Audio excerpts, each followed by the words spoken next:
नमस्कार दोस्तों, मैं रामलखन मीणा और मेरे YouTube चैनल हर्षित मीणा ब्लॉग पे आप लोगों का फिर से स्वागत है। और आज हम बात करेंगे बीएससी नर्सिंग की। यदि आप लोगों ने 12th पास किया है साइंस सब्जेक्ट से और आगे बीएससी नर्सिंग करना चाहते हैं तो इसके बारे में जानेंगे कि बीएससी नर्सिंग करने के लिए क्या क्या एलिजिबिलिटी होनी चाहिए और ये कितने साल का कोर्स रहता है और इसको करने के लिए आपको कितनी फीस पे करनी पड़ेगी और इसको करने के बाद में आप कहाँ कहाँ जॉब कर सकते हो, इनके बारे में आज डिटेल में हम इस वीडियो के अंदर जानेंगे। ये हमारे साथ में सिस्टर है रिचा गुप्ता सिस्टर। ये इन्होंने बीएससी नर्सिंग किया है और अभी ये गवर्नमेंट जॉब कर रही है यहाँ पे मेडिकल कॉलेज सागर में। तो इनसे हम जानते हैं कि जो लोग बीएससी नर्सिंग करना चाहते हैं तो उनके लिए क्या क्या एलिजिबिलिटी होनी चाहिए और उनको कौन लोग इसको कर सकते हैं और करने के बाद में कहाँ कहाँ जॉब वो कर सकते हैं। तो एक एक करके जानते हैं। सबसे पहले तो ये बताइए हमें कि मतलब जो बीएससी नर्सिंग कोर्स है तो इसको करने के लिए क्या क्या एलिजिबिलिटी होनी चाहिए, कौन लोग इसको कोर्स को कर सकता है। सबसे पहले तो मैं आप सबको ये बताना चाहूँगी कि अगर आपको नर्सिंग करना है तो आपको 12वीं सब्जेक्ट जो बायो साइंस के साथ में आपको 12वीं पास करनी पड़ेगी। उसके बाद आप चाहें तो प्राइवेट संस्थान या फिर गवर्नमेंट संस्थान से आप बीएससी नर्सिंग कर सकते हैं। उसके लिए आपको गवर्नमेंट, अगर आप चाहते हैं कि आपको गवर्नमेंट कॉलेज से करना है तो उसके लिए आपको जो एक एग्ज़ाम होता है वो एग्ज़ाम आपको क्वालिफाई करना पड़ेगा। उसके बिहाफ पे आपको वहाँ पे एडमिशन मिलेगा। मिनिमम जो परसेंट है वो 50% प्लस वाले सभी लोग इसको, और साइंस सब्जेक्ट वाले सभी लोग इसको कर सकते हैं। तो इसको दो प्रकार से कर सकते हैं, एक तो गवर्नमेंट में और एक प्राइवेट में। तो जो गवर्नमेंट में करते हैं तो उसके लिए किस प्रकार से क्या तरीका रहता है एडमिशन का और प्राइवेट का क्या तरीका रहता है।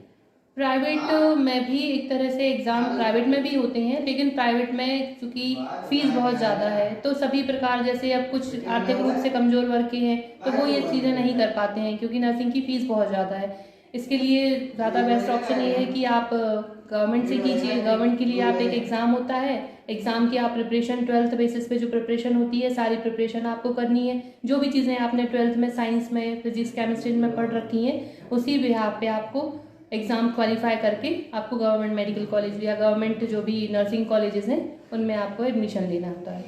तो इसको करने के बाद में मतलब जब एडमिशन हो गया तो जो गवर्नमेंट मेडिकल कॉलेज रहते हैं या कॉलेज है नर्सिंग के कॉलेज, तो उनमें कितनी फीस रहती है टोटल 4 साल की।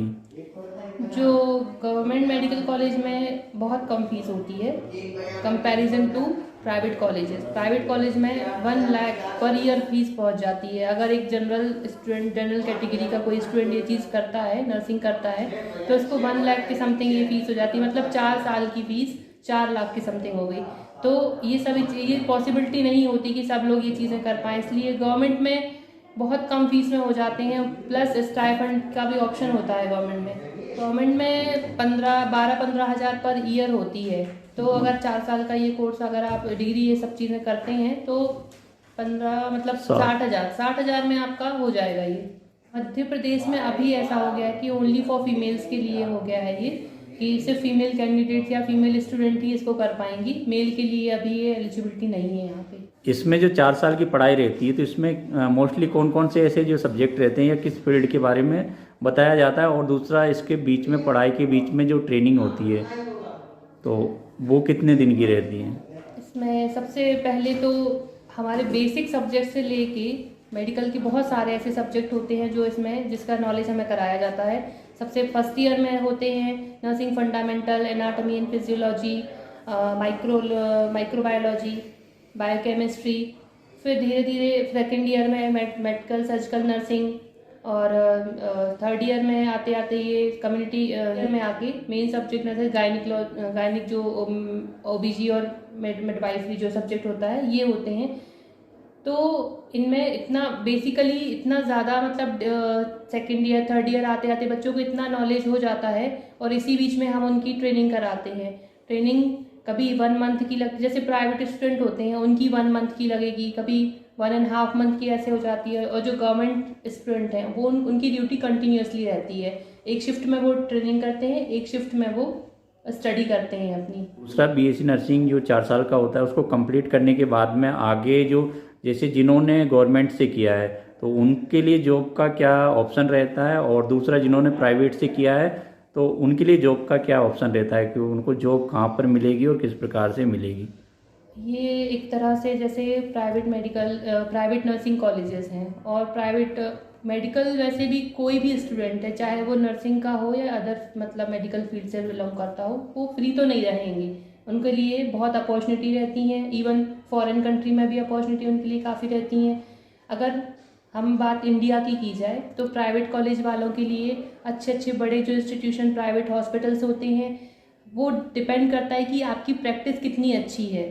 फिर अगर बात गवर्नमेंट की जाए तो गवर्नमेंट स्टूडेंट्स के लिए तो बहुत ही और इजी हो जाता है, क्योंकि उनका एक बॉन्ड होता है, उसके थ्रू उनको जिस जगह से जिस इंस्टीट्यूशन में उन्होंने पढ़ाई की होती है वहीं उनको पोस्टिंग मिल जाती है। स्टाफ नर्स की एक पोस्ट होती है, वो उनको दे दी जाती है। बीएससी नर्सिंग करने के बाद में यदि प्राइवेट जॉब करना चाहे तो उनको कितना मतलब सैलरी मिल जाएगा, और जो गवर्नमेंट सेक्टर में अगर जाते हैं तो उनको शुरुआत में कितनी सैलरी मिल जाती है? अगर प्राइवेट कॉलेज के स्टूडेंट्स हैं और प्राइवेट में ही अगर वो सर्विस करना चाहते हैं तो उनकी 15 से 20 हज़ार रुपये स्टार्टिंग होती है, क्योंकि उनका एक्सपीरियंस थोड़ा अभी कम रहता है, स्टूडेंट लाइफ रहती है। इसलिए गवर्नमेंट वाले जो हैं उनको अगर मध्य प्रदेश सरकार की बात की जाए तो यहाँ पे 30,000 रुपये से 30-32 हज़ार रुपये से स्टार्टिंग होती है, जो कि गवर्नमेंट सैलरी होती है उनकी। और अगर इन दोनों को ही हटा दिया जाए और अगर वो फॉरेन कंट्री में जाते हैं तो समझ लो वहाँ की सैलरी तो लाखों में होती है, क्योंकि वहाँ और इन चीज़ों की और ज़्यादा अपॉर्चुनिटी होती है। और मध्य प्रदेश के अलावा बाकी स्टेट में सैलरीज?